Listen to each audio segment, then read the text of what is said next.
us his son, who yielded his life in atonement for sin, and opened the life gate that all may go in.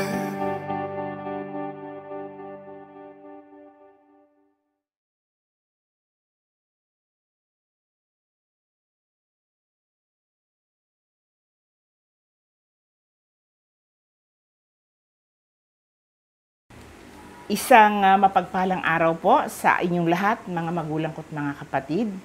Tayo po ay nasa panahon ng muling pagbubulay-bulay ng mga salita ng ating Panginoon. At welcome po kayo sa ating online prayer covenant ng St. Paul United Methodist Church, Tondo.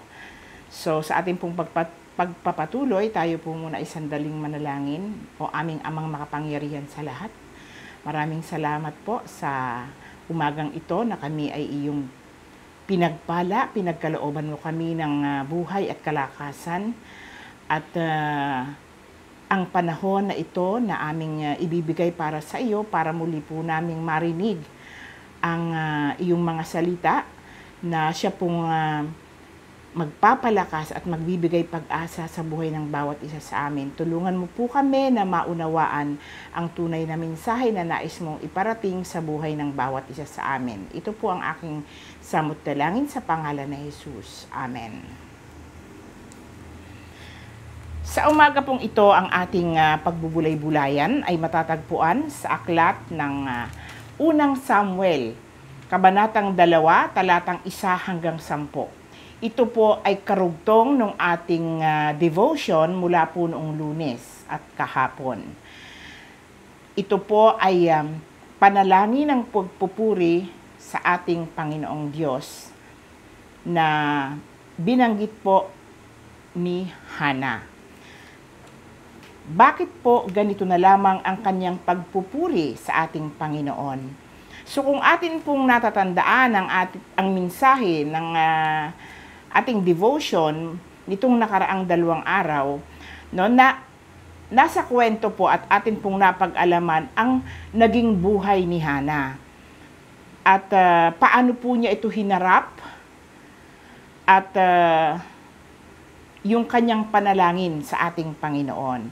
Kaya sa umaga pong ito, ang atin pong maririnig ay kung paano niya pinuri ang ating Panginoon. Kaya't sa inyo po na may mga hawak ng Biblia, samahan niyo po ako na basahin po natin ang Unang Samuel, Kabanatang 2, talatang 1 hanggang 10.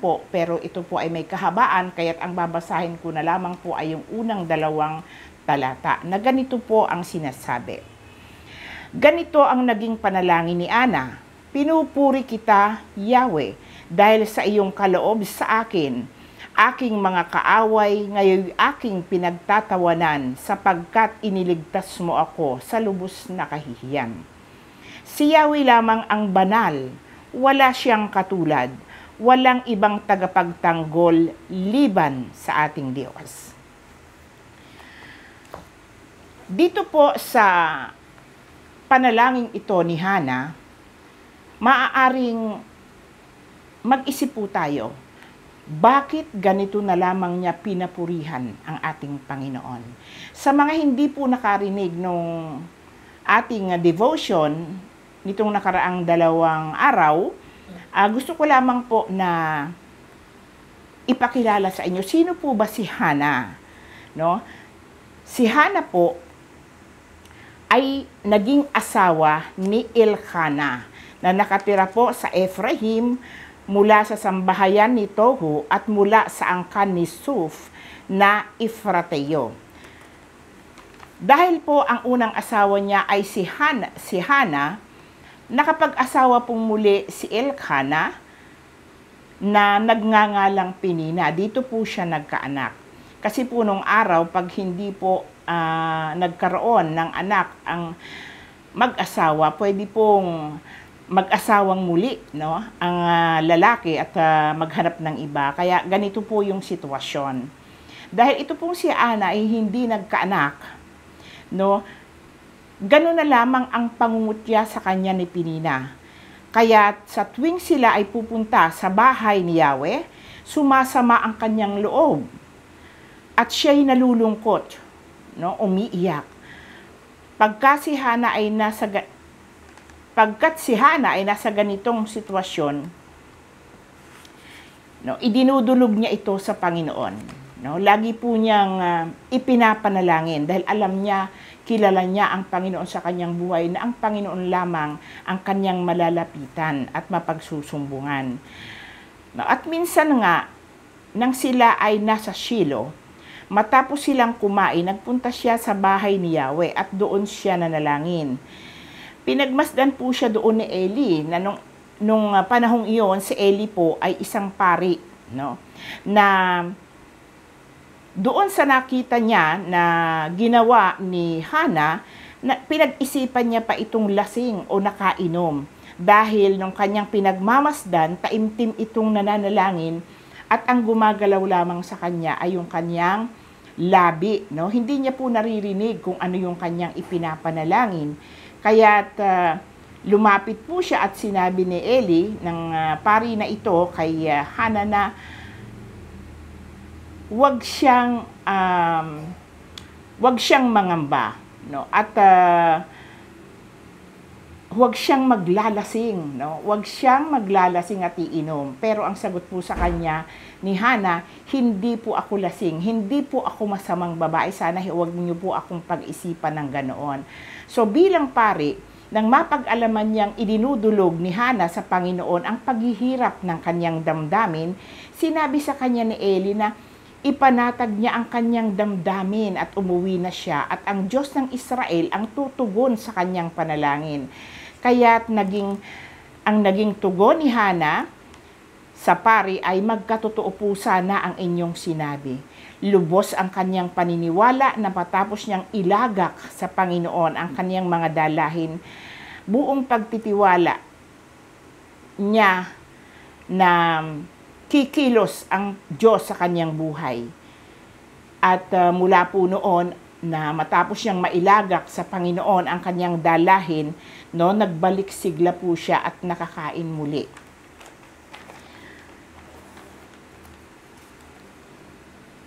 Alam po natin na sa ganitong mga sitwasyon, no, na talagang punong-puno ng kabigatan ang ating puso. Parang ang hirap magpuri. Pero siya, hindi po tumigil si Hana ng panalangin sa ating Panginoon.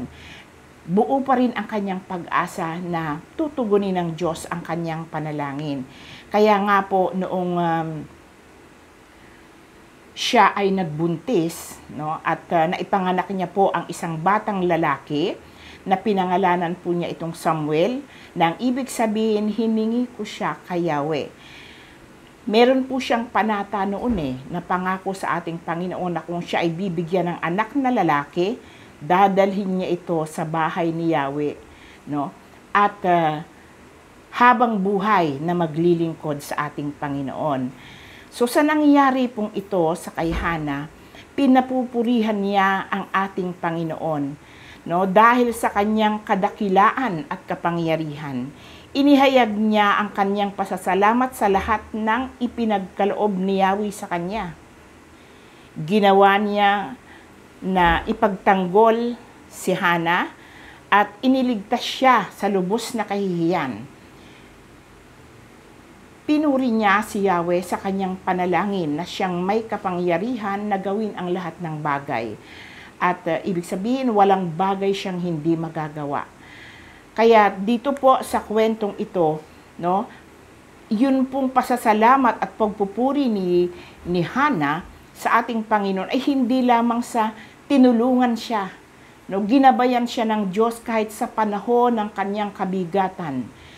Tinugon ng Diyos ang kanyang panalangin at ang higit sa lahat, no, ginamit ng Diyos ang problema ni Hana upang ipasok sa kaysaysayan ng Israel na magdadala ng solusyon sa apostasya ng bayan para ihanda siya sa pagkakaroon ng kaharian. Kasi nung panahon po yun, sa huling talata ng Aklat ng Mga Hukom, no, sa panahon pong ito, wala pong naghahari sa Israel. So, ang sinusunod po nila doon ay ang mga hukom. Kaya't si Samuel po ang naging solusyon. No? Siya po ay ginamit ng Panginoon upang, no, magkaroon ng kaharian sa Israel. Di po ba siya ang namili, no? Namili o napili niya si David na siya ang maghahari. Although hindi po nakapaghintay ang mga Israelita, no, si Haring Saul po ang ginawa nila, pero hindi nagtagumpay kasi hindi po yun ang kalooban ng Diyos. No, kaya't nung si Haring David na ang naghari, no, medyo naayos na po, no?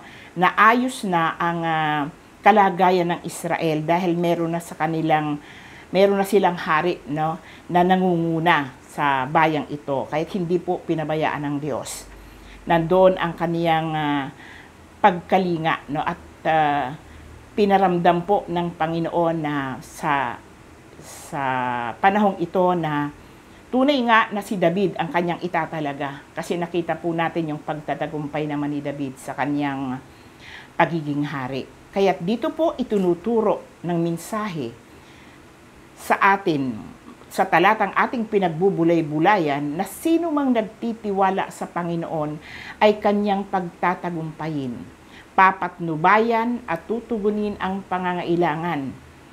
No, kung tayo po ay mananatiling tapat na naglilingkod sa ating Panginoon. So sa atin pong mga mananampalataya, ito po ay madalas nating naririnig. Pero itanim po natin sa ating puso't isipan na kung tayo po ay mananatiling tapat at mamumuhay ng naaayon sa kalooban ng Diyos, no, tutugunin ng Diyos ang kanyang mga pangako sa buhay ng bawat isa sa atin. At tiyak na kasisiguro po tayo na tayo ay magtatagumpay. So tayo po ay manalangin. O aming Amang makapangyarihan sa lahat, sa umaga pong ito, maraming salamat sa pagpapaalala mo po sa amin na ikaw nga ang Diyos na dakila. Ikaw ang Diyos na makapangyarihan sa lahat, na hindi po namin dapat kalimutan. Lagi kaming handang magpuri sa iyo. Dahil kung nakikita lamang namin, Panginoon, ang mga bagay na ginagawa mo po sa aming buhay, wala po kaming dahilan na hindi kami lumapit, magpuri, magpasalamat sa iyo na aming Panginoon. Salamat, Panginoon, sa mga salita mo na nagpapaalala sa amin. Patawarin mo kami, Panginoon, na sa aming mga kahinaan, minsan kami po, o Panginoon, ay nakalilimot at nakatuon pa rin kami sa aming mga sarili. Ipaalala mo sa aming Panginoon na meron kaming tungkulin, hindi aksidente na kami nabubuhay. Alam namin, Panginoon, na nandito kami at meron kami layunin sa buhay ng bawat isa sa amin. Tulungan mo kami, Panginoon, na magtiwala, maniwala at magtiwala sa iyong kapangyarihan, na anuman ang aming kalagayan, alam ko po, Panginoon, na kasama ka namin at ikaw ang magtataas sa amin. Ikaw ang siyang tutugon sa aming pangangailangan kung kami, Panginoon, ay mamumuhay ng may katapatan. Dakilang Diyos, palakasin mo ang pananampalataya ng bawat isa sa amin. Huwag mo kaming hayaan na madala ng tukso ng sanglibutan, kundi manatili kaming matatag sa aming pananampalataya at nanghahawakan sa iyong mga salita upang maranasan po namin ang kapayapaan sa buhay. Alam po namin, Panginoon, na ang iyong mga pangako ay matutupad kung kami, Panginoon, ay mamumuhay ng naaayon sa iyong kalooban. Patawarin mo kami sa lahat ng aming mga kasalanan at umaasa kami, Panginoon, na iyong pag-iingat sa bawat mga anak mo na nanatili sa iyo ay iyong ipagpapatuloy at kung papaano mo po kami, Panginoon, iningatan sa nakaraan naming mga araw. Hinihiling po namin ang iyong pangangalaga at pag-iingat sa amin ngayon at sa darating pa naming mga araw. Ito po ang aming samot dalangin sa pangalan ni Jesus. Amen.